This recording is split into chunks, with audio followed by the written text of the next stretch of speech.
J'espère que vous allez bien, j'espère que vous vous portez bien. Je pense que l'heure du bilan a sonné, que franchement, avec tout ce qui se passe en ce moment en Algérie, la série de déconvenues, de défaites et de reculs alarmants sur la scène internationale, l'isolement politique et diplomatique et géopolitique dans lequel se retrouve notre pays, exige des changements urgents. Je vais être très clair dans cette émission. Celui qui va nier la réalité, Abdelmadjid Tebboune, par exemple, le président de la République lui-même, le chef de l'État lui-même, le maître du régime lui-même, ne nie pas cette réalité. Lui-même, il est inquiet. Lui-même, il est alarmé. Lui-même, il est très en colère. Lui-même, il est très déçu. Il sait que nous sommes dans une situation d'isolement. La presse, les autres experts du dimanche, et notamment Ahmed Attaf, dont nous allons parler aujourd'hui, le chef de la diplomatie algérienne, qui manipule à la fois son chef Abdelmadjid Tebboune et l'ensemble de l'opinion publique internationale et nationale, n'est qu'un mythomane. Ahmed Attaf aujourd'hui est devenu un danger pour l'État algérien et je pense que son départ est plus qu'urgent. Abdelmadjid Tebboune doit se débarrasser en urgence d'Ahmed Attaf s'il veut sauver son deuxième mandat. Nous allons faire une série d'émissions sur les changements urgents que Tebboune doit faire avant le début de l'année 2026, s'il veut réellement sauver son deuxième mandat. Là, son deuxième mandat, il a commencé, ça fait plus d'une année. Si il veut entamer la deuxième année avec, déjà parce que vous dites la vérité, pour Tebboune maintenant, c'est trop tard. Il ne sera pas un grand président. L'histoire ne le retiendra jamais comme un grand président.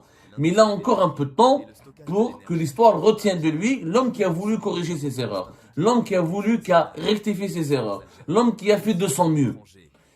L'histoire ne retiendra pas qu'il a été un grand chef d'État, mais au moins il peut arracher à l'histoire qu'elle lui accorde le titre de l'homme, du président qui a fait de son mieux dans un contexte diplomatique, géopolitique, économique très difficile. Je m'explique. Aujourd'hui, l'Algérie, elle est isolée. Nous avons des problèmes avec quasiment tout le monde. À nos frontières du Sud, ça se passe très mal. On n'a plus de relations avec nos voisins, le Mali et le Niger, depuis avril 2025. Plus de relations diplomatiques. Situation de quasi-rupture et de hostilité et d'agressivité et d'animosité avec notre plus grand voisin au Sud qui est le Mali. Plus de 1000 km de frontières. Je le rappelle, nous avons des problèmes d'incompréhension et des malentendus avec les États du Sahel. Je rappelle que le Mali, 1400 km. Voilà, même pas, c'est 1400 km. 1329 km pour être beaucoup plus précis. En Libye, ça se passe mal. Nous n'avons jamais pu susciter l'unanimité au sein des multiples factions libyennes. L'Algérie, avec son histoire, avec son prestige, avec les réseaux et les liens d'amitié qu'elle avait dans le passé avec la Libye, aurait pu être le seul et unique et le plus important médiateur entre les différentes factions politiques et armées en Libye pour ramener la paix et négocier un processus politique de transition pacifique. La Libye, jusqu'à maintenant, elle est privée d'institutions légitimes. Elle n'a pas de président légitime et elle est morcelée par les grandes puissances. Vous avez les Émirats, l'Égypte, la France, la Russie à l'est, la Turquie, le Qatar à l'ouest, et l'Algérie, elle est spectateur. Elle a de très bonnes relations avec Tripoli, mais elle a de très mauvaises relations avec Benghazi. Un pays comme l'Algérie aurait dû être la passerelle idéale entre Benghazi et Tripoli pour unifier le pays. C'est pas le cas. La Libye, juste à côté de nous, est devenue un échiquier pour les grandes puissances, juste à nos frontières. Et nous partageons des centaines de kilomètres avec la Libye. Plus exactement, je vais vous le dire maintenant, sans compter les intérêts économiques stratégiques, voilà, près de 1000 km, 982 km avec la Libye. Donc ça se passe mal en Libye. Avec le Maroc, n'en parlons pas.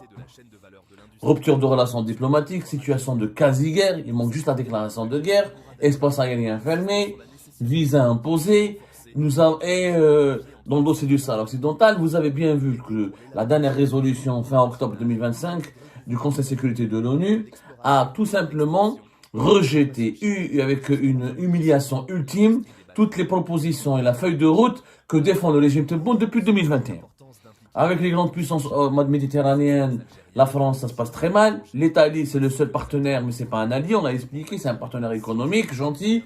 Avec l'Espagne, on essaie de relancer la coopération et les relations diplomatiques après plus de 2 années de crise où nous avons absolument rien gagné. Avec les autres puissances du Golfe, c'est l'obscurité totale. Auparavant, à l'époque du régime de Bouteflika, on avait d'énormes contacts, on était énormément respectés et considérés par les Émirats, par l'Arabie Saoudite et les autres monarchies du Golfe. Ce n'est plus le cas aujourd'hui, mis à part le Qatar et le Sultanat d'Oman. Les autres pays du Golfe nous traitent avec beaucoup d'indifférence, surtout les Émirats Arabes Unis et l'Arabie Saoudite. Avec la Chine et la Russie, la froideur, distance, mais à part quelques effets d'annonce, les Chinois se sont totalement désengagés du marché algérien. Plus aucun méga projet n'est réalisé en Algérie par les Chinois, qui partent ailleurs, en Égypte, au Maroc, en Angola, au Nigeria, au Congo. Les Russes, la même chose, mais à part quelques contrats de livraison d'armes, ils ne s'intéressent plus à l'Algérie.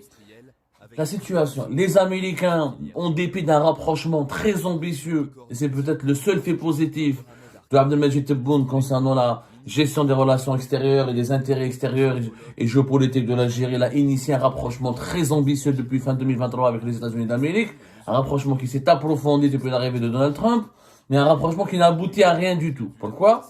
Parce que les Américains voient bien que le régime Tebboune patauge dans une certaine médiocrité, dans une certaine instabilité, et il est déchiré par ses propres incohérences. Tu veux être ami avec les Américains, mais ennemi avec leurs alliés. Tu veux être ami avec les Américains, mais tu adoptes une politique souverainiste, anti-libérale sur le plan économique, qui est hostile aux investissements étrangers. Tu dis que tu es ami avec les Américains, mais tu continues d'être proche de certains centres d'intérêt ou de certains lobbies anti-américains. Tu veux être ami avec les Américains, mais tu veux pas faire la paix avec le Maroc et tu veux pas suivre leur plan de paix dans la région. Donc on ne comprend pas Tebboune, on n'y comprend plus rien au niveau de la politique internationale menée par Abdelmajid Tebboune. Pourquoi? Parce qu'Abdelmajid Tebboune s'appuie sur un chef de la diplomatie qui est catastrophique. Ahmed Attaf est à l'origine, et je vous le dis, je le certifie. Tebboune, il a des bonnes intentions. C'est pas le problème. Tebboune a vraiment de bonnes intentions. Je vous dis, si Tebboune a envie d'être le président d'un pays qui rayonne, d'un pays leader dans la région, d'un pays respecté, d'un pays écouté, considéré. Il a envie de donner à l'Algérie il a envie de permettre à l'Algérie de retrouver son véritable prestige. Au niveau des intentions, je n'ai pas à juger Abdelmajid Tebboune, je dis la vérité, je suis peut-être son détracteur. Par la force des choses, je suis devenu son opposant, parce que il n'aime pas qu'on dise la réalité, qu'on lui transmette la vérité, mais il a de bonnes intentions. Son problème, c'est que tout décideur, comme tout chef d'entreprise, comme tout capitaine d'équipe, comme tout capitaine d'un navire, c'est les membres de l'équipage, c'est les membres du staff, si tes collaborateurs sont mauvais, tu ne peux pas exécuter tes stratégies, tu ne peux pas atteindre tes objectifs et concrétiser tes ambitions. Ahmed Attaf, depuis son arrivée au ministère des Affaires étrangères en mars 2023. Ahmed Attaf, c'est quoi son problème? Ahmed Attaf, c'est la vieille école. Malheureusement, vous allez me dire, mais Abdou, dans le monde, les diplomates les plus âgés, Sergei Lavrov, il est très âgé, mais n'en demeure pas moins, c'est un maestro. Le problème n'est pas l'âge.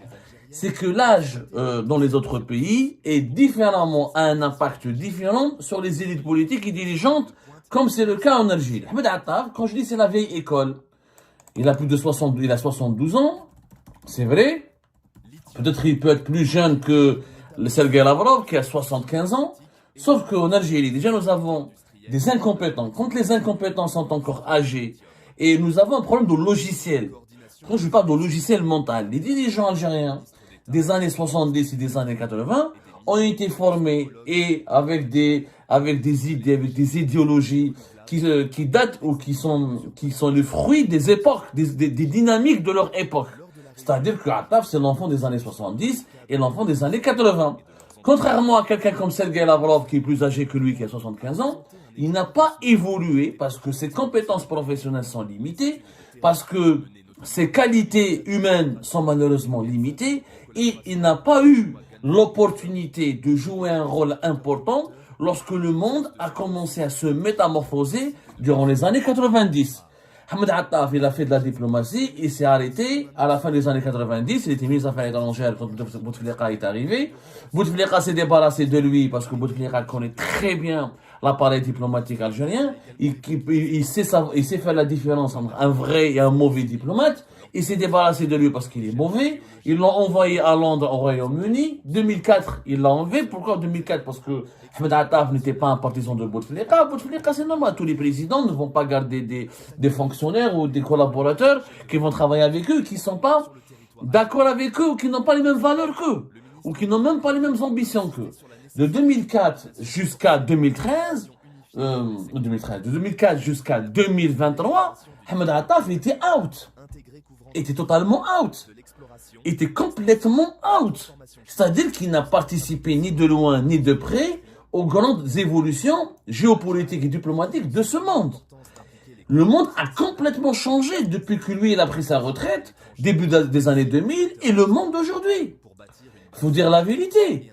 Et donc, même quand il était en poste, Ahmed Attaf, ça n'a jamais été, il était porte-parole du gouvernement 94-96. Disons que l'époque des années 90, voilà, c'était pas vraiment une belle époque pour l'Algérie. Les gens qui ont travaillé durant cette époque-là n'avaient pas les mêmes objectifs de rendement, ils n'avaient pas les mêmes objectifs de performance, parce qu'à l'époque, il s'agissait, la priorité était de conserver l'État, de protéger l'Algérie, son intégrité, d'empêcher l'effondrement de l'État face aux assauts des groupes islamistes terroristes armés. Il était secrétaire d'État à la coopération aux affaires maghrébines, 96-94, ambassadeur d'Algérie en Inde, ambassadeur d'Algérie en Yougoslavie. Il a fait New York en tant que secrétaire à la mission permanente de l'Algérie auprès des Nations Unies, mais c'était les années 90, fin des années 90, début des années 2000. Il est vrai qu'il maîtrise l'anglais. Il a appris bien l'anglais à New York aux États-Unis d'Amérique. Voilà. Mais c'est pas quelqu'un, je suis désolé, il faut le dire la vérité, c'est pas une lumière. Ahmed Attaf, il est connu, ce n'est pas une lumière. Et beaucoup de gens le connaissent. Au sein du ministère des Affaires étrangères, connaissent son parcours. Voilà, nous avons des compétences nettement meilleures qu'Ahmed Attaf. C'est quelqu'un qui a aggravé le déficit de compétences de Tebboune et qui a malheureusement aggravé le déficit d'inadaptation. Déjà, Tebboune, il est âgé, comme lui. Les deux sont âgés de plus de 70 ans. Et les deux réfléchissent comme les années 70. Ahmed Attaf, il fait la diplomatie des années 70 et 80 dans le monde des années 2025, 2023, 2024. Donc il y a une adaptation, c'est pas le même monde. C'est pas du tout le même monde. D'ailleurs, c'est Ahmed Attaf qui a, faut dire la vérité, c'est Ahmed Attaf qui a conseillé à Tebboune d'appliquer une politique de bras de fer à l'encontre de la France. C'est Ahmed Attaf qui a conseillé à Tebboune de retirer notre ambassadeur. C'est Ahmed Attaf qui a proposé à Tebboune de geler pas mal d'accords et de pratiquer une politique de sans compromis avec la France. C'est Ahmed Attaf qui a conseillé à Tebboune de renforcer, de pratiquer une politique anti-marocaine radicale et très violente. C'est Ahmed Attaf qui a promis à Tebboune que lors du Conseil de sécurité de l'ONU, l'Algérie pourrait bloquer ou pourrait ralentir la résolution américaine. C'est Ahmed Attaf qui a fait croire à Tebboune que les États-Unis d'Amérique vont prendre en considération les propositions de l'Algérie, la main tendue de l'Algérie pour réduire et pour atténuer leur parti pris en faveur du Maroc. C'est Ahmed Attaf qui a conforté Abdelmajid Tebboune qui lui a conseillé de continuer à pratiquer une politique hostile, violente et radicale contre les Émirats arabes unis. Et les exemples sont légion. C'est Ahmed Attaf qui a provoqué la crise avec les pays du Sahel. Ahmed Attaf, il les a nargués. Ahmed Attaf, il les a nargués. Je vous dis la vérité. Je peux même vous donner des exemples concrets. Par exemple, lorsqu'il y a eu le coup d'État de 26 juillet 2023 au Niger, Ahmed Attaf était au pouvoir. Je vous raconte une anecdote très concrète que tout le monde peut vérifier. Quand les militaires ont pris le pouvoir et quand le président du Niger, Mohamed Bazoum, a été séquestré dans son palais présidentiel, ensuite il avait été arrêté, etc. L'ambassadeur d'Algérie à l'époque à Niamey a été chargé d'entrer en contact avec les militaires. Le Niger et l'Algérie, c'est deux pays voisins importants.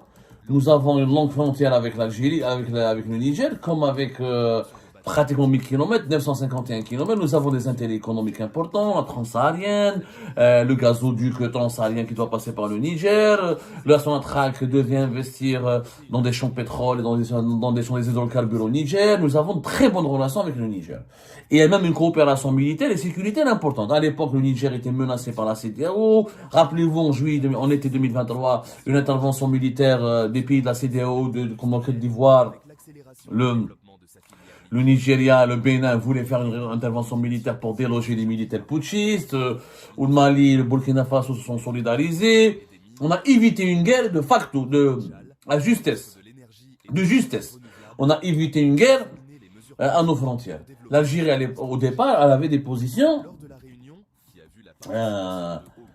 très honorables. Pas de guerre, pas d'ingérence dans les affaires internes. On va en parler, on va dialoguer avec les militaires, on va faire ceci, on va faire cela. Pas de violence, c'est aux Nigériens de décider de l'avenir de leur propre pays. Tout était bien. Sauf que dans les coulisses, Ahmed Attaf, il a induit gravement en erreur Tebboune. Quand les militaires du Niger ont tendu la main, ils ont demandé à l'Algérie une coopération, une aide pour assurer la transition et pour faire l'intermédiaire avec les autres pays membres de l'Union africaine. Ahmed Attaf, qu'est-ce qu'il dit à Tebboune? Il dit, il faut demander aux militaires, il faut exiger aux militaires du Niger la libération de Mohamed Bazoum, qui était un ami de l'Algérie, que l'Algérie a soutenu quand il a été élu comme président du Niger en 2021. Il faut qu'on leur exige de nous rendre Mohamed Bazoum et qu'on leur dicte une feuille de route. C'est même l'ambassadeur, quand les militaires sont partis voir, ils ont eu une réunion au cours du mois d'août 2023, à Niamey, l'ambassadeur algérien, il dit aux militaires, aux principaux chefs du pouvoir militaire, du gouvernement militaire, de l'autorité militaire de transition, à Niamey, il leur dit, écoutez, l'Algérie, elle est prête à vous aider, à coopérer avec vous et à faire l'intermédiaire et à vous défendre, et à défendre votre légitimité à deux conditions. Vous nous rendez Mohamed Bazoum, vous nous le rendez, c'est-à-dire vous libérez Mohamed Bazoum et vous le laissez partir à Alger, il doit s'établir à Alger. 2, vous ne devez pas rester au pouvoir plus de 6 mois. Vous restez au pouvoir uniquement 6 mois. Les militaires nigériens, ils étaient choqués. Il vient, il nous donne des ordres. L'Algérie, c'est le propriétaire du Niger. Le Niger, c'est-à-dire Ahmed Attaf et Tebboune ont confondu. Ils ont pensé que le Niger était Adrar ou la Tamanara. Le Niger, c'est pas une wilaya algérienne. C'est pas à toi de venir et de dire combien de temps je dois rester au pouvoir. C'est au peuple du Niger, c'est au parti politique, c'est aux formations politiques, c'est un problème politique interne. Et tu n'as pas à me dicter, car je veux que maintenant que tu libères Mohamed Bazoum et tu me le donnes. Tu me donnes à l'Algérie. Mais si tu le libères uniquement, la manière maladroite, agressive et hautaine et snobinarde avec laquelle les militaires du Niger ont été traités, les militaires les officiers de la junte du Niger, ils ont dit ok, merci beaucoup Tex Saha, on n'a pas besoin de l'Algérie. Ils se sont tournés vers qui? Ils se sont tournés vers le Maroc. À cause de qui? À cause d'Ahmed Attaf. C'est lui qui a conseillé cette méthode. C'est lui qui a conseillé cette approche à Tebboune. Tu viens, tu fais du chantage. Tu leur dis, ou vous libérez. Un autre chef de la diplomatie aurait conseillé une autre approche. La souplesse, la séduction, la diplomatie des deals qu'on fait Donald Trump, une contrepartie. Moi, je vous propose une assistance. La CEDEAO vous a blacklisté, elle vous a boycotté, il y a un embargo, nous on est prêt à vous aider. Ok, on va vous assister, le Niger c'est un pays frère, on respecte votre carrière de militaire, on vous respecte, mais faites un geste, relâchez Bazoum, placez-le sous résidence surveillée, qu'on puisse le visiter, qu'il puisse être traité avec respect, etc. Mais si tu viens, tu leur dis, libérez Bazoum, donc vous nous le donnez, vous le mettez dans un avion, vous l'envoyez à Alger. Et tu parles à qui, toi? C'est pas tes esclaves, Hadou. Ce ne sont pas tes esclaves. Ça, c'est la première. La deuxième, tu leur dictes pas une période de transition. Tu leur dis, voilà, tu négocies avec eux, faites de votre mieux pour une transition vers un pouvoir civil, respectez les droits de l'homme, etc. Mais avec du dialogue. tu leur proposes de réunir, tu leur proposes de venir à Alger, rencontrer vos opposants, rencontrez-vous toutes les pouvoirs, mais le palais de Club des Pins, le palais des conférences de Club des Pins à la disposition des forces politiques nigériennes. Elles venaient chez nous parler entre vous, dialoguer. C'est comme ça qu'on gère la diplomatie, qu'on fait de la diplomatie. C'est comme ça qu'on gère les relations extérieures avec un pays. Mais si on veut, pas comme j'envoie mon ambassadeur et je dis au général Abdelrahman Tiani ou aux autres militaires du Niger, vous avez 6 mois, vous devez rester 6 mois au pouvoir, vous nous donnez où? Et vous nous donnez maintenant Mohamed Bazoum. Le résultat, c'est que le Niger s'est braqué. Le Mali et il a rejoint le camp du Mali et du Burkina Faso qui se sont rapprochés du Maroc et ils ont éjecté l'Algérie de la scène du Sahel, de la scène africaine, de la scène africaine du Sahel. Et on s'est retrouvé traité comme la France, un pays considéré comme un pays qui fait de l'ingérence, un pays qui fait du paternalisme colonialiste, et un pays qui menace et qui est hostile à la souveraineté des pays du Sahel. Tout ça, c'est à cause d'Ahmed Attaf. Dans d'autres dossiers, Ahmed Attaf, c'est lui qui a promis à Tebboune qu'on va faire de cette résolution du Conseil de sécurité un atout géostratégique majeur en faveur de l'Algérie pour affaiblir le Maroc. C'est pas le contraire. C'est tout le contraire qui s'est produit. On n'a pas récolté un vote. Ahmed Attaf, il a promis à Tebboune de rassembler plusieurs pays autour de la position algérienne. Pas un vote, pas un pays n'a voté. Ils ont accusé la France et les Émirats d'avoir contraint la Slovénie, le Danemark. Ça s'appelle pas de la contrainte. Eux, ils ont fait du lobbying. Ils ont gagné. Ahmed Attaf ne peut pas faire du lobbying. Parce d'abord, il n'est pas crédible. Deuxièmement, il est méprisant dans sa manière de gérer les choses. Troisièmement, il n'est pas convaincant. Quatrièmement, il n'est pas compétent pour ce poste-là.